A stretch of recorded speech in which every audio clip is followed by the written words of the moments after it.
सिद्धेश्वर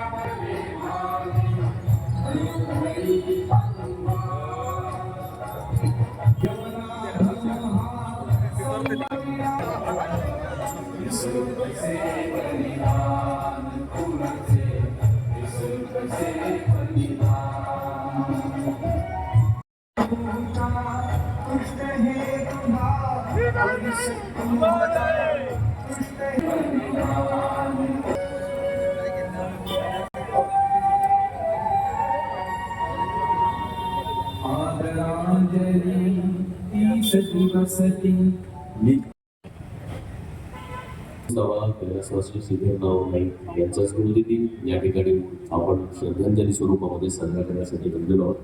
मी माध्यमातून विनंती करतो की या ठिकाणी विनायक राऊत साहेब, सिद्धेश्वर पारकर आपल्या गणपतीचे नगराध्यक्ष, तसंच ब्रिगेड सुधीर सावंत, मेजर सुधीर सावंत साहेब, सुधीरजी सावंत साहेब, तुमच्या शुभ नमस्ते. तुमच्या उपस्थितीमध्ये आपण या कार्यक्रमाचं दीप प्रज्वलन करूया, अभिवादन करूया. व्यक्तिमत्व आपल्यातून जरी शरीररूपी निघून गेले दर गोष्ट आपण या ठिकाणी नित्य नियमाने त्यांच्या उपस्थितीमध्ये लावतो आणि म्हणून या ठिकाणी अतिशय दुःखद आणि सगळे एकत्र येतो. पण त्यातून एक नवीन ऊर्जा येतो आणि पुढच्या एका वर्षासाठी सिद्धराव नाईक यांची आठवण आपल्या मनामनात जपतो. प्रत्येक दिवस हा त्यांचा स्मृतिदिन असतो. अशा आठवणीमध्ये आपण नेहमीच या ठिकाणी त्याला आदरांजली व्यक्त करण्यासाठी येत असतो. आज वरुण राजाचं देखील आगमन झालेलं आहे. बऱ्याच दिवसांनी वरुण राजाने हजेरी लावलेली आहे. 22 जून हा आपल्या मी या ठिकाणी विनंती करेन की मुरलीधर नाईक आमचे काका स्टेजवर यायची विनंती करतो. मुरलीधर भाई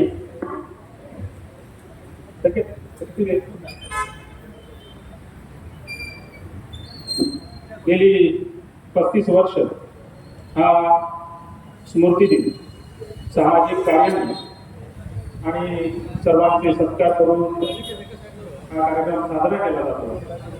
एक 35 वर्षापूर्वी सिद्धराव नाईक यांची यांच्यावरती जी घटना घडली त्यावेळी ते फक्त 37 वर्षाचे होते आणि 37 वर्षाचा हा तरुण, एक ध्येयवान तरुण, त्यावेळी एक सामाजिक कार्य करत होता आणि एका राजकीय प्रेरणेने असेल, एखाद्या सामाजिक कार्याच्या प्रेरणेने असेल, त्यांनी एक सामाजिक भान ठेवून आपलं काम सुरू केलं होतं.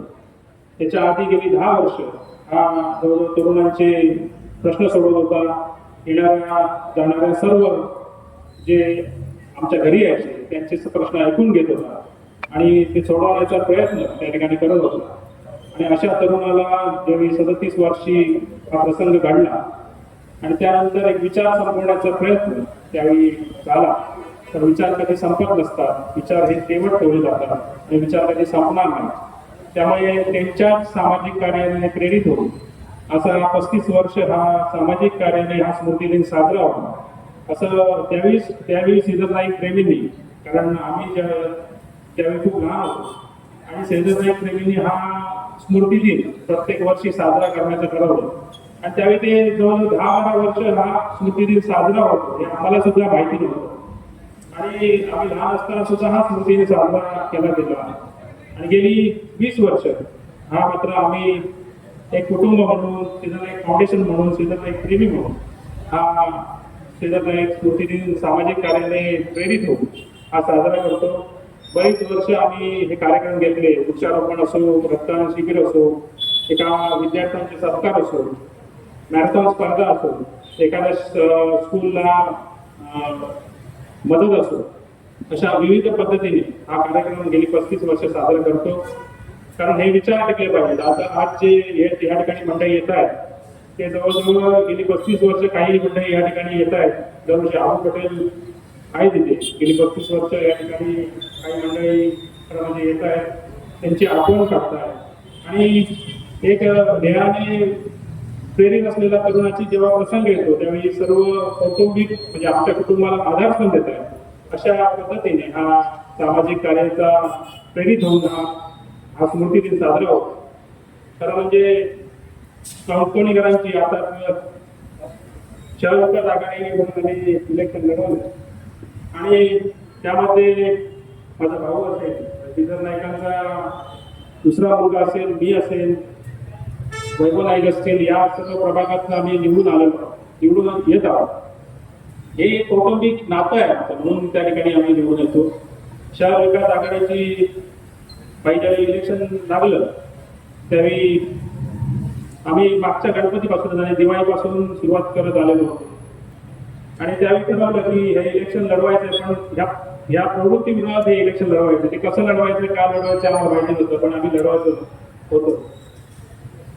संदेश पारकर यांचा पहिला पॅनल आम्ही लावला गणपतीचा संदेश म्हणून आणि त्यानंतर ही सुरुवात झाली की संदेश पारकर यामध्ये या रिंगणात उतरतात आणि एक छान वातावरण करण्यामध्ये आम्ही यशस्वी झालो.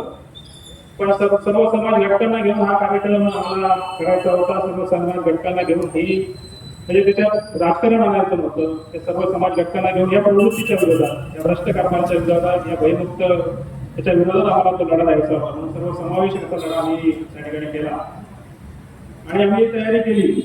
त्यानंतर मला अजूनही आठवतं की तो निकालाचा दिवस आणि निकालाच्या दिवशी 12 वॉर्डचं 1, 2, 3, 4 असे 12 वॉर्डचा निकाल लागला आणि संदेश पारकर त्या ठिकाणी 12 वॉर्डमध्ये आम्हाला आठवतं की कुठे घासाकी जोड होती, कुठे पुढे जात होतो आणि 12 वॉर्डपर्यंत येईपर्यंत रिझल्ट असा होता की 200 मतांनी संदेश पारकर हे पिछाडीवर आहे. आम्ही शेवटचा प्रभाग म्हणून आम्ही आजवर जाणार असतो आणि त्यावेळी बघितलं तर हे चित्र डोळ्यासमोर दिसलं की म्हटलं हे सगळं उभं केलंय बरोबर आहे. पण संदेश पारकरला ज्यावेळी आम्ही आतमध्ये जाऊन भेटलो त्यावेळी बाई मात्र देवाचं नाव घेत होते आणि त्याला सुद्धा आम्हाला पण कोपऱ्यापासून त्यांनी नमस्कार केला. म्हटलं या आम्हाला कसं उचललं, त्या अनुषंगाने आम्हाला तो नमस्कार होता या दिसलं आणि माझ्यासोबत सुद्धा एक चित्र उभं झालं की म्हटलं 12व्या ज्या वॉर्डापर्यंत आमची जी बदल होती ती आमची पिछाड झाली होती आणि 13व्या मतदारसंघापासून आमचं परत एकदा काउंटिंग होणार असतं. चित्र डोळ्यासमोर राहिलं की आम्ही माझ्या लहान भावाला सुद्धा उभं केलं होतं. आमचा बालपणाचा मित्र सुद्धा त्या ठिकाणी उभा होता आणि असे आणि 13 नंतर तर समोरच्या पक्षाने तर दिग्गज उभे केले होते. एखाद्या ह्याच्यामध्ये जाऊन लढाई करण्यासाठी दिग्गज पडत त्याप्रमाणे दिग्गज त्या ठिकाणी उभे केले होते.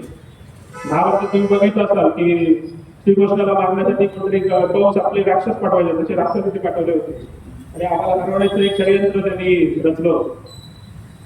पण 13व्याचा निकाल लागला आणि 13व्या वॉर्डामध्ये आम्ही पुढे गेलो आणि पुढे गेल्यानंतर एक आनंद सगळ्यांच्या चेहऱ्यावर दिसायला लागला आणि त्यानंतर कधीच पाठी हटलो नाही. गेल्या 17 वॉर्डपर्यंत आम्ही चांगल्या प्रकारे म्हणजे कणकवलीकरांनी ती उत्सुकता ठेवली होती.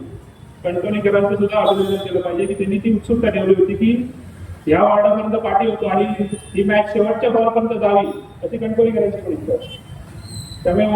त्यामुळे ती मॅच आम्ही शेवटच्या क्षणी जवळजवळ 152 मतांनी 145 मतांनी नगराध्यक्ष म्हणून विजयी झाले आणि त्यात खारीचा वाटा होता. जवळजवळ या वॉर्डापैकी 13 नंबर वॉर्डपासून म्हणजे त्या ठिकाणी खारीचा वाटा, सिंहाचा वाटा त्या ठिकाणी आम्ही उचलला.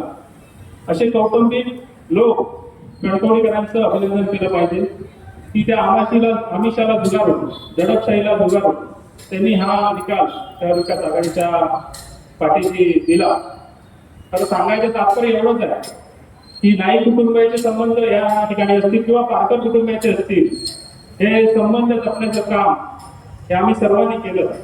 या कौटुंबिक संबंध जपण्याचं काम केलं. चांगल्या प्रकारे कणकवलीकरांसाठी धावून जाण्याचं काम केलं. आणि मला आठवतं की ज्या दिवशी आम्ही पॅनल लावले होते त्या दिवशी पण आठवतं आणि त्यावेळी सुद्धा आमचा पहिला पहिल्यापासून हे कशाला करायला लावलं मला असं पण या ठिकाणी उत्सुकता त्या ठिकाणी या निकालाची होती. पण ह्या कौटुंबिक जपल्यामुळे या सर्व ठिकाणची जी आमचं कौटुंबिक प्रेम होतं, कौटुंबिक नातं त्यामुळे ही शहर विकास आघाडीची निवडणूक असेल आम्ही जिंकू शकलो, त्याबद्दल सर्वांचाच आभार व्यक्त केला पाहिजे. आणि आज हा जो स्मृतिदिन होता, ह्या आमचा कौटुंबिक स्मृतिदिन होता असं मला वाटतं. तुम्ही सगळे येतात त्याबद्दल मी सर्वांचं या ठिकाणी परत एकदा आभार मानतो आणि सांगतो जय हिंद जय महाराष्ट्र.